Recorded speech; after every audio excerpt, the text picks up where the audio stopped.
Hi, I'm Dray with ACK, and recently we hosted the first weekend of our biannual Demo Days event.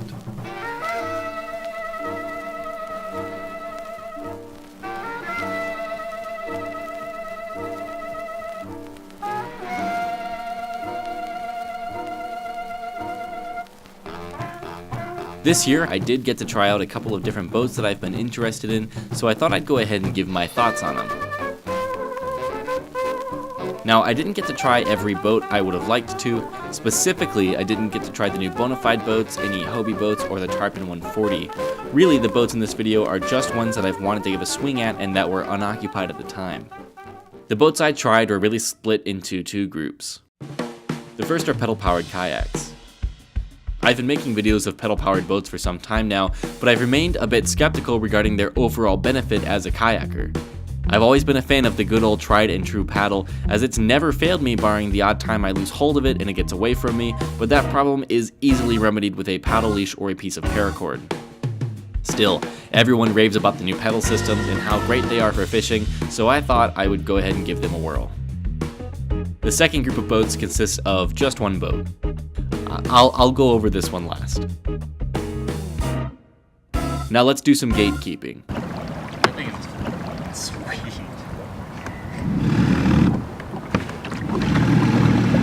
It also isn't really heavy, right? Oh, look at you, Mr. Gatekeeper. It's true that the traditional Inuit skin-on-frame hunting craft share little in common with the high-tech one-man fishing fortresses towards which we are often pulled, but buried within the radar systems and modern fluid dynamic design of kayaks today, the heart and soul of these ancient crafts are alive and well. I wasn't sure about pedal-powered.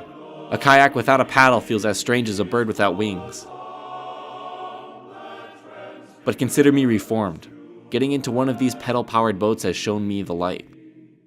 The spirit of the kayak, the practicality and grace and absolute control of the kayak is intact in these modern variants. Pedal power serves only to further this spirit, making the boat more practical, controlled, and arguably at least as graceful. The pedal systems are easy to use, often allowing you to pedal faster than you might be able to otherwise paddle. They also don't make you go swimming when you forget to tether your paddle, and most importantly, these systems free up your hands for more pertinent water activities like fishing. These features further improve the convenience by which you can fish from your boat, and that is exactly what the storied vessels of past anglers would have been like had they had the luxury of a roto-molding machine and our modern grasp of kayak engineering principles. The Feelfree Lure 11.5 with the new Overdrive system. Now, we've been making videos of this boat and system for months, and we've even made a video documenting how to assemble the Overdrive system, but I've never actually gotten the chance to use it myself. Until today.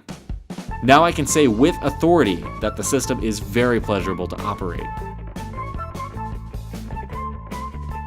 The Lure 11.5 is very stable, and try as I could, I actually could not tip the thing over. The boat is fairly quick while using the pedal system, but it felt like it would stop fairly quickly when I ceased pedaling, almost like engine braking in a motorcycle or car, meaning I was pedaling at all times while underway.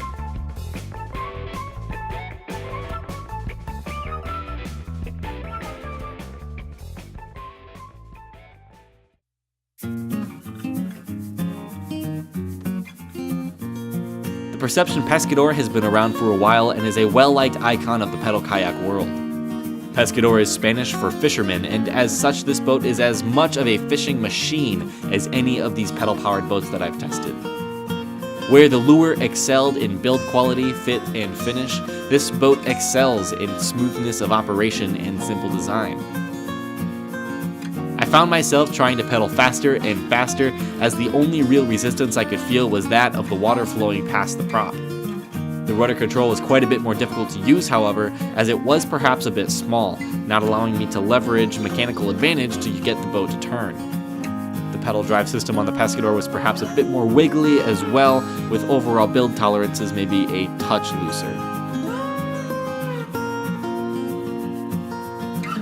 The boat makes up in these departments by being maybe the most intuitive of the boats I tested, as well as being a bit more affordable. the native Titan Propel 12. The Titan 12 is really, truly stable. Like, weirdly stable. Granted, the Titan is a wide boat with lots of water displacement, but it just is sort of shocking in person.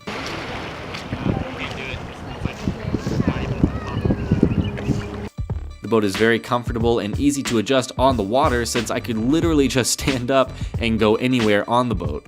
I crawled into the back of the boat as a joke thinking I'd for sure fall out, but it was so easy I wound up staying back there messing with the hatch a bit just because I was shocked at how easy it was to get back into the hatch. This is an astoundingly intuitive craft.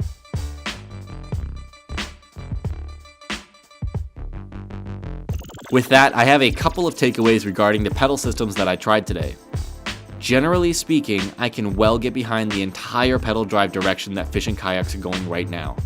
They are easy, fantastically useful add-ons to any kayak angler setup, and frankly, they may soon be a necessity to be a competitive angler. That said, the pedal systems are all less maneuverable than a standard kayak paddle. That's not to say that a pedal kayak owner will ever find themselves not able to go where a paddled kayak could go. Rather, it all revolves around how you control the boat. There's no room for personal feelings in science, Judith.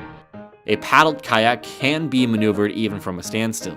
This is because you don't need water to be flowing past the boat in order to control your orientation. Simply put the paddle in the water and push, and now you are going the other way.